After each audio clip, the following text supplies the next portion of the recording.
आज स्टूडेंट्स कुछ न्यूमेरिकल्स करते हैं किरचॉफ्स लॉ पे।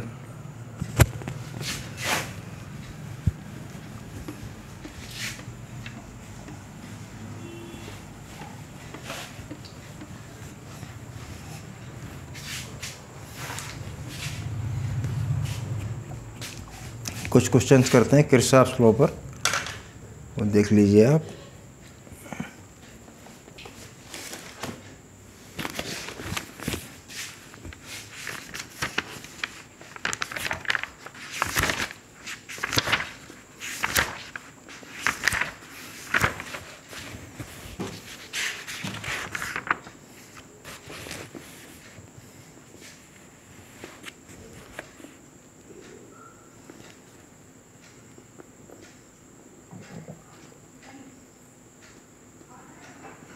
Two cells of EMF E1 and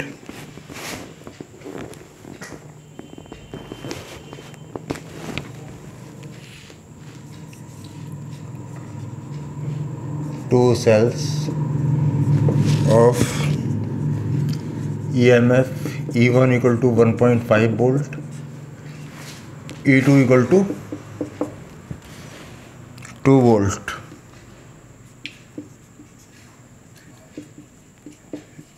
Internal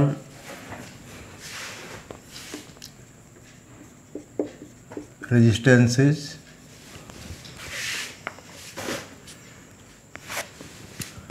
R1 equal to 1 ohm, R2 equal to 2 ohm, R2 equal to 1.5 ohm.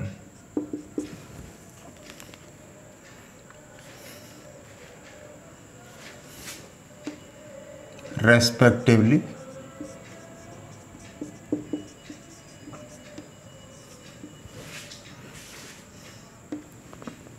connected to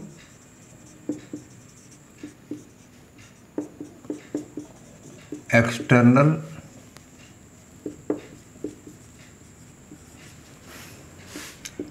capital R equal to 2.5 ohm. अब question में क्या है, find करना है current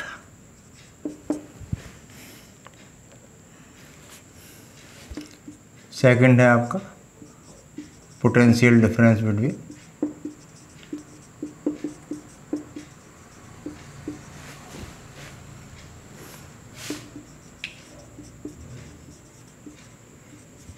B and C. ये question है, इसका ये फिगर है 1.5 वोल्ट। इंटरनल रेजिस्टेंस कितना है इसका 1 ओम। तो सेकंड सेल ये इस तरह लगा हुआ है, फिगर आपको दिया हुआ है 2 वोल्ट। इंटरनल रेजिस्टेंस है आपका 5 ओम, एक्सटर्नल रेजिस्टेंस है आपका 2.5 ओम। अब इसमें करंट निकालना है। तो देखो पॉजिटिव से पॉजिटिव शॉर्ट हो रहा है, इसका मतलब बैटरी उल्टी लगी है, तो ये इसको 2 में से 1.5 लेस हो जाएगा। अगर बैटरी इस तरह लगी होती पॉजिटिव नेगेटिव, तो ये सारे EMF ऐड हो जाते E1 plus E2 plus E3। लेकिन यहाँ बैटरी कैसी लगी हुई है, उल्टी, पॉजिटिव से पॉजिटिव इस तरह से। तो इसमें EMF कितना हो जाएगा E1 माइनस E2। तो ये बैटरी अपोजिट लगी हुई है।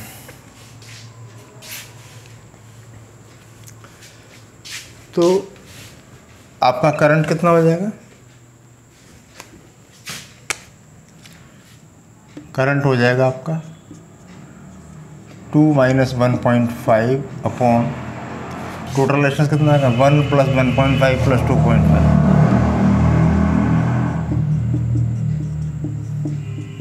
ये आ जाएगा 0.5 अपॉन 5। आई इक्वल टू कितना आ गया 1/10 एम्पियर, यानी 0.1।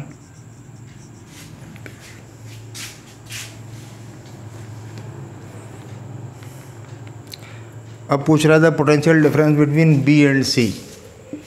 ए है, ये बी है और ये सी। पोटेंशियल डिफरेंस बी और सी के बीच कितना हो जाएगा E2 माइनस IR2। करंट तो सेम ही रहेगा सीरीज में, करंट सारा सेम रहेगा क्योंकि सिंगल पाथ है।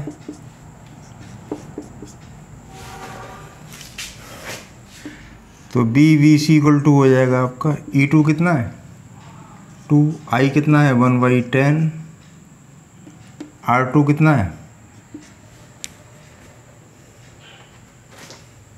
1.5। तो ये सॉल्व करने पर आ जाएगा 10 यानी 2 माइनस पॉइंट आ जाएगा 1.85।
एक क्वेश्चन है, 2 सेल्स हैं आपका, 1 इज 12 वोल्ट,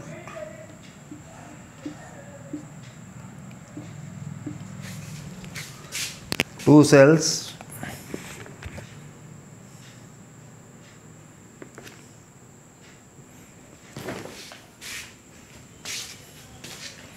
यहाँ पे है R1 इक्वल टू 1.2 ओम, यहाँ पर R2 है आपका 0.8 ओम।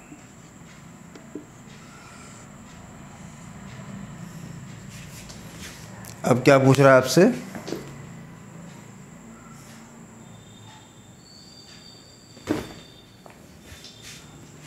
ये इंटरनल रेजिस्टेंस नहीं है, ये R1 R2 है। अब पूछ रहा है ए और बी के बीच में पोटेंशियल डिफरेंस कितना होगा। देखो बेटा, जब बैटरी को चार्ज करना होता है, जैसे बैटरी चार्ज तो हम करते ही, जैसे इन्वर्टर के आगे वो भी चार्जर है, तो पॉजिटिव को पॉजिटिव से कनेक्ट कर देते हैं, नेगेटिव को नेगेटिव से कनेक्ट कर देते हैं, तो ये बैटरी फिल होना शुरू हो जाती है। और यहाँ पर एक मीटर लगा देते हैं, जब तक ये करंट आता रहेगा, बैटरी जैसे ही चार्ज होगी ये एमीटर रीडिंग देना बंद कर देगा, हम समझ जाएंगे बैटरी चार्ज हो गई है। तो सबसे पहले इसमें करंट निकाल लीजिए आप। अब बैटरी उल्टी लगी है, पॉजिटिव से पॉजिटिव शॉर्ट हो रहा है, नेगेटिव से नेगेटिव, तो आई कितना आ जाएगा 12 माइनस 8। रेजिस्टेंस टोटल कितना है 1.2 प्लस 4/2 इक्वल टू कितना आ जाएगा 2। अब यहाँ वोल्टेज ड्रॉप कितना हो जाएगा V इक्वल टू, इसको E1 नाम दे दो, इसको E2 नाम दे दो, E1 minus IR1, E1 is 12, I is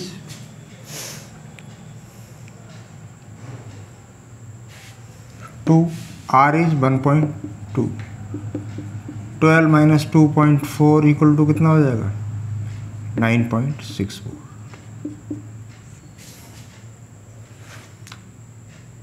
तो ये बैटरी क्या कर रही है, ये बैटरी चार्ज कर रही है, चार्जर है, और यानी ये बैटरी डिस्चार्ज हो रही है और ये वाली बैटरी चार्ज हो रही है। अगर वो पूछता है यहाँ पर तो फिर फॉर्मूला चेंज हो जाएगा।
ऐसे ही नेक्स्ट क्वेश्चन है,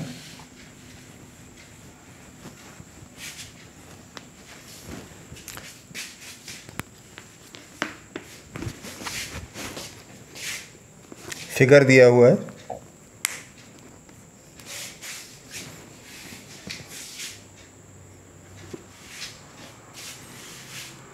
कहाँ गया मार्कर,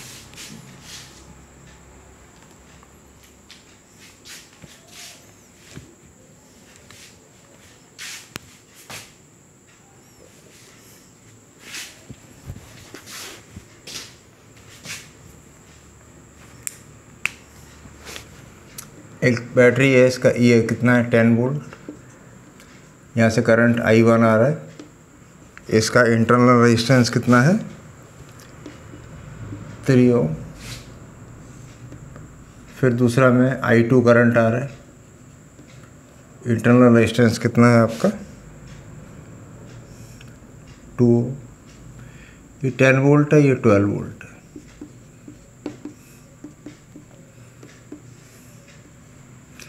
यहाँ पर जाएगा I1 प्लस, ये बैटरी कितनी 2 ओम।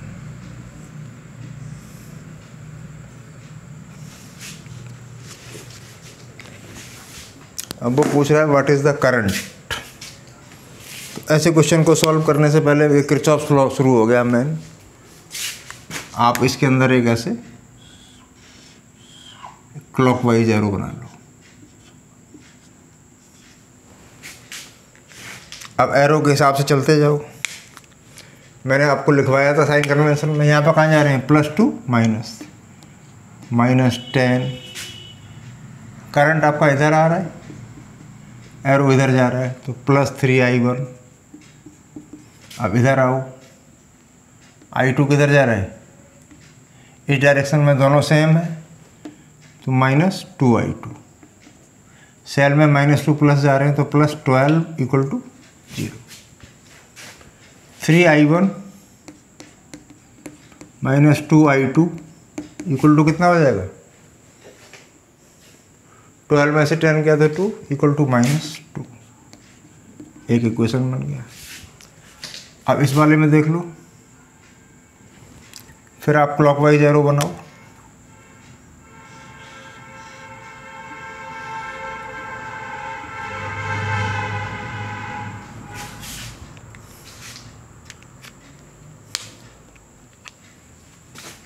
ये +2 माइनस जा रहा है, तो -12। अब ये दोनों अपोजिट डायरेक्शन में, +2I2, और ये दोनों भी करंट ऐसे जा रहा है, तो अपोजिट है, तो +2I1 प्लस = 0। तो 2I2 ये हो जाएगा आपका 4I2 plus 2I1, 4I2 plus 2I1 = 12। ये सेकंड इक्वेशन है। अब देखो, ये 4I2 है, ये 2I2 है, तो फर्स्ट वाले को 2 से मल्टीप्लाई कर दो, तो कितना आ जाएगा 6I1, 4I2 = -4। ये आ गया आपका 4I2 प्लस 2I1 12। कॉपी कर दिया, इससे ये कैंसिल। 8I1 = 12 में से 4 गया तो 8, तो I1 = 1 एम्पेयर। I1 आ गया। अब I1 की वैल्यू पुट कर दो,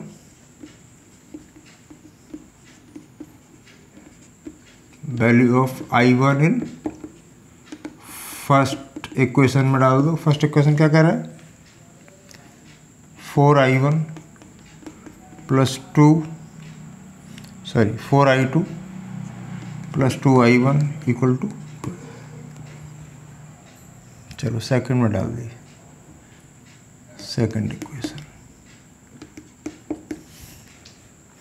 4i2 कितना है निकालना है, 2i1 2 into 1 equal to 12, 4i2 equal to 10, तो i2 इक्वल टू कितना आ गया 2.5। तो टोटल करंट कितना हो गया i1 प्लस 1 प्लस कितना हो गया 3.5 एम्पीयर।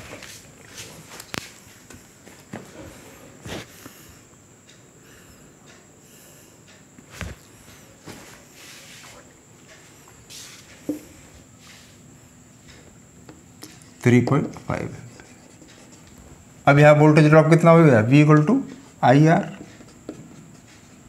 तो 3.5 इंटू 2 कितना हो गया 7 वोल्ट। तो यहाँ भी 7 वोल्ट होगा, यहाँ भी 7 वोल्ट होगा, वहाँ भी 7 वोल्ट होगा, क्योंकि voltage remain same in parallel.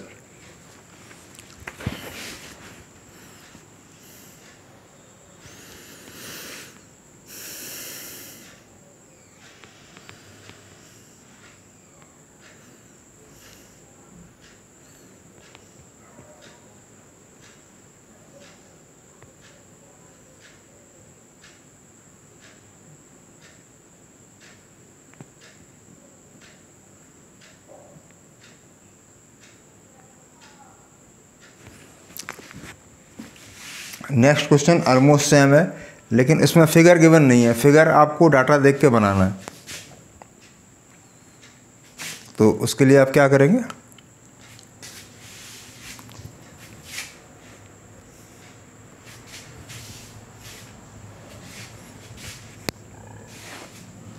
Question की वर्डिंग देखेंगे, क्वेश्चन क्या कह रहा है उसी हिसाब से आप फिगर बनाएं। फिगर अपने आप ड्रॉ करना है। इसमें फिगर दिया हुआ था।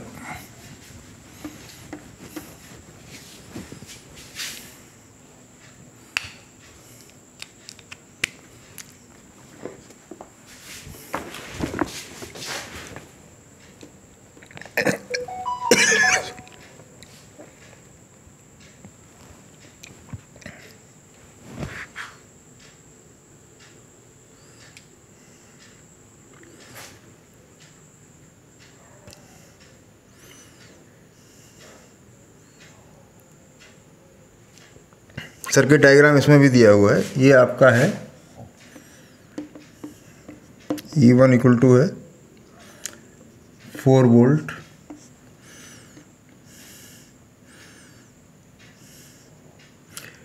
इंटरनल रेजिस्टेंस 2 ओम, देन दूसरा सेल है, इसका EMF है E2 4 वोल्ट। अच्छा, ये 4 वोल्ट है, ये 2 वोल्ट। इसका इंटरनल रेजिस्टेंस है 2 ओम, और एक ये एक्सटर्नल रेजिस्टेंस R से कनेक्टेड है। R की वैल्यू कितनी दे रखी है 8 ओम।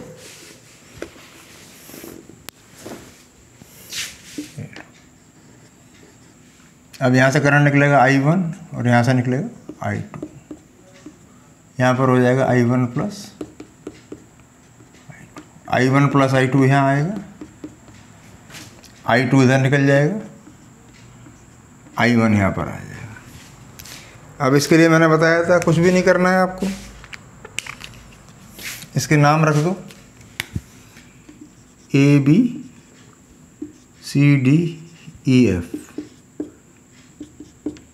इसके अंदर एक क्लॉकवाइज एरो बना लो, इसके अंदर भी एक क्लॉकवाइज एरो बना लो। तो सबसे पहले देख लो फॉर क्लोज पाथ,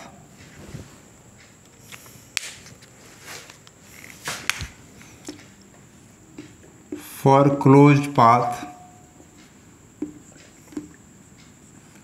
AB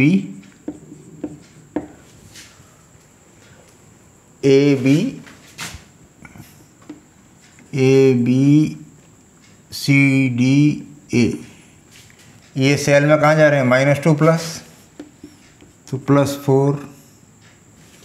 अब सेल में करंट कहाँ जा रहा है, ये दोनों सेम डायरेक्शन में है, तो -2I1। अब यहाँ पर देखो सेल में कहाँ जा रहे हैं, +2 माइनस, तो -2, और करंट कहाँ जा रहा है यहाँ पे अपोजिट, तो +2I2 to 0, तो 2I2 -2I1, 4 में से 2 गया तो 2, इधर ले जाएंगे तो -2, फर्स्ट इक्वेशन। इसमें देखिए दूसरे पाथ में, फॉर क्लोज्ड पाथ CEFD,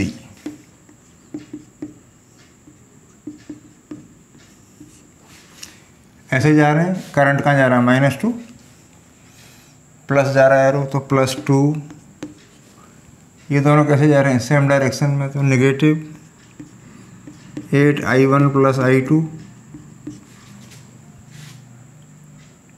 और ये दोनों कैसे जा रहे हैं, सेम डायरेक्शन में, तो -2I2 0। तो ये आ जाएगा आपका, 2 को इस साइड ले जाओ, -8I1 -8I2 2I2 = -2, तो कितना हो जाएगा, 8I1 - 10I2, ठीक है। अब यहाँ पर ये इक्वेशन है और यहाँ पर ये सेकंड इक्वेशन है। आप क्या करो, 2 को 5 से मल्टीप्लाई, 10I2 है ना ये,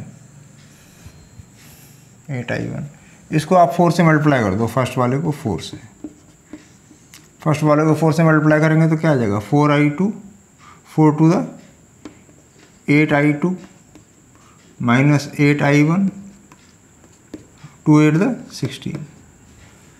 अब इसको और इसको सॉल्व कर लो, 8I1 से 8I बन गया, 10 और 8 कितना हो गया, 18, 18I2 =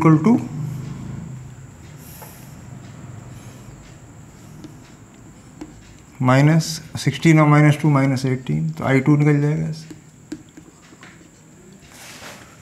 I2 कितना आ रहा है,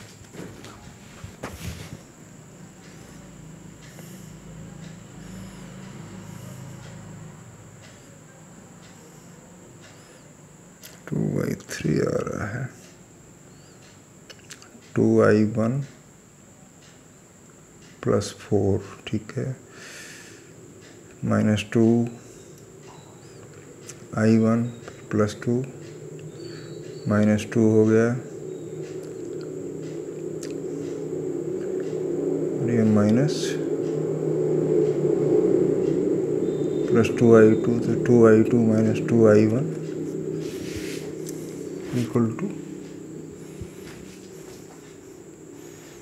4 में से 2 गया तो 2 -2, ठीक है। इस इक्वेशन को चेक कर लेते हैं, यहाँ -2 प्लस गया, ऐसे चलेंगे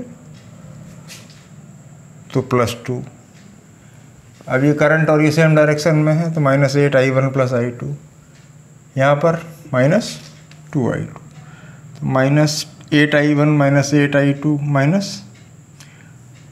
8I1 - 10I2 = -2, तो 1 × 4, इन दोनों को सॉल्व करके I1 और I2 की वैल्यू निकल जाएगी। तरीका यही है, प्रोसीजर यही है। आंसर में कोई गलती हो जाए तो प्रोसीजर के मार्क्स मिलेंगे आपको।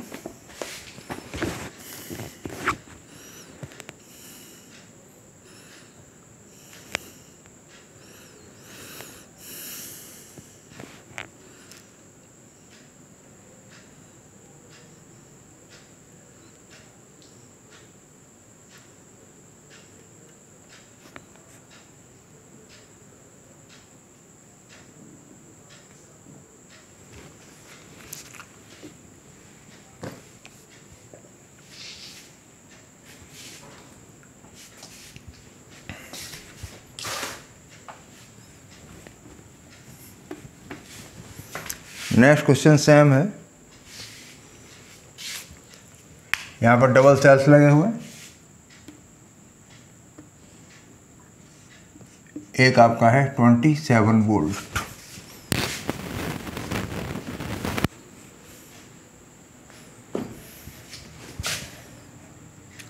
$24 वोल्ट, यहाँ पर लगा हुआ है 27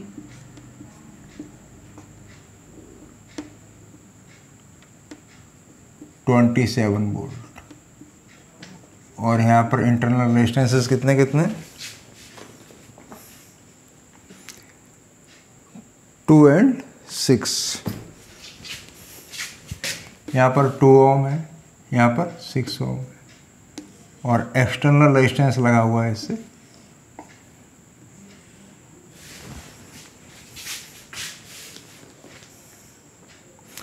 4 ओम।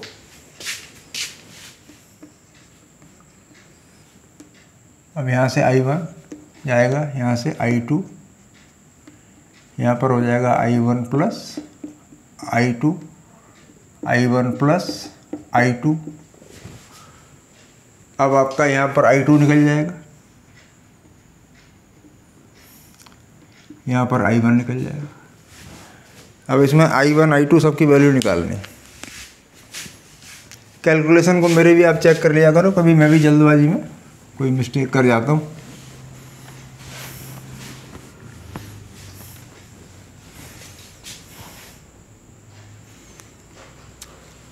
अब इसमें क्या करेंगे, इसके चारों तरफ एक क्लॉकवाइज एरो बना लो।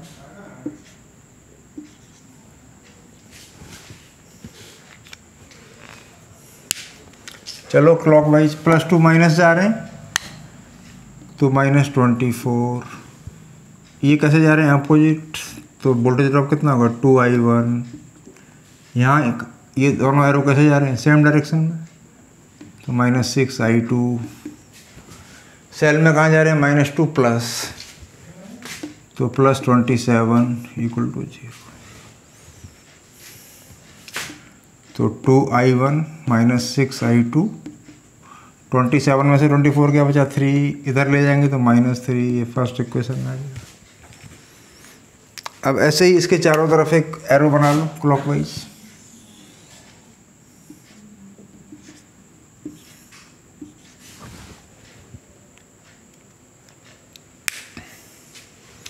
ऐसे चलो +2 माइनस जा रहे हैं तो -27, फिर ऐसे आए। अब हमारा एरो इधर जा रहा है ये 6, तो +6I2। यहाँ पर भी एरो इधर जा रहा है, करंट इधर जा रहा है, तो +4I1 प्लस = 0, तो ये आ जाएगा 10I2 6 प्लस 4I1 = -27, इधर चला जाएगा तो हो जाएगा 27। ये 4I1 ये सेकंड इक्वेशन हो गया। अब इनको सॉल्व करना है, तो फर्स्ट वाले को ये 6 है तो इक्वल करना है 6 और 12 को, तो आप करो इसको 5 से मल्टीप्लाई कर दो, कितना आ जाएगा 10I1 -30I2 = 3 5 = 50। इसको मल्टीप्लाई करो आप 3 से, 3 10 30I2 -4 3 12I1 और 27 3 81। इससे ये चला गया। 12 में से 12I1 गया तो कितना बचा -2I1। 81 में से 15 गया तो कितना बचा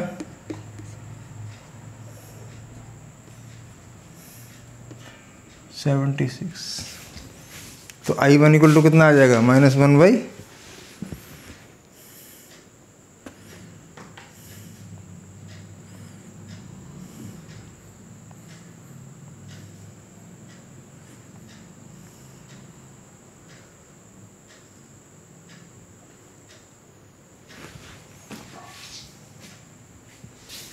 एक बार चेक कर लो क्वेश्चन। ऐसे चल रहे हैं क्लॉकवाइज, तो +2 माइनस जा रहे हैं तो -24, ये दोनों अपोजिट हो गए तो +2i1, और ये एरो से हम हो गया तो -6i2। फिर यहाँ पर एरो जा रहा है -2 प्लस तो +27, 2i1 - 6i2 = 3 बचेगा, इधर -3। अब इस इक्वेशन में देख लो, +2 माइनस जा रहे हैं तो -27, यहाँ पर दोनों एरो कैसे हैं, अपोजिट इस एरो के हिसाब से, तो +6i2। यहाँ चले, ये भी करंट इधर है तो +4i1 + i2, सॉल्व हो जाएंगे दोनों इक्वेशन।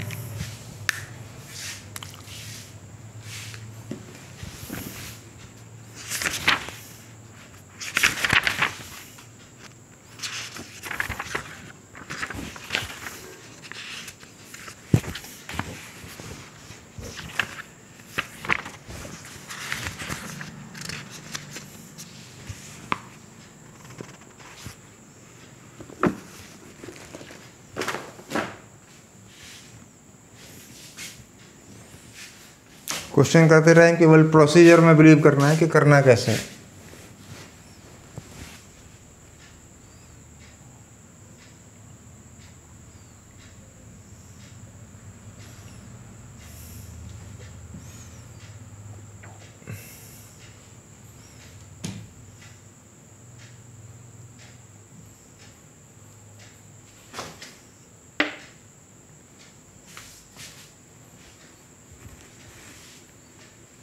इसको मैंने 3 से मल्टीप्लाई करा था, तो 10i2 30i2 और ये 4 3 12i1, और ये -15 और 12 और ऐड कर दिया, ठीक है। इस तरह से ही सारे क्वेश्चन सॉल्व हो जाते हैं। तो किरचॉफ्स लॉ के लिए मैंने आपको तरीका बता दिया, बाकी आप सॉल्व करना। और मैं आपको कई बार बता जाऊँ, क्वेश्चन करोगे तो गलतियाँ होंगी, गलतियों से ही रिजल्ट्स निकलेंगे। डरने की ज़रूरत नहीं, गलत हो रहा है तो करना नहीं है, फिर प्रैक्टिस करनी है, फिर करनी है, फिर करनी है।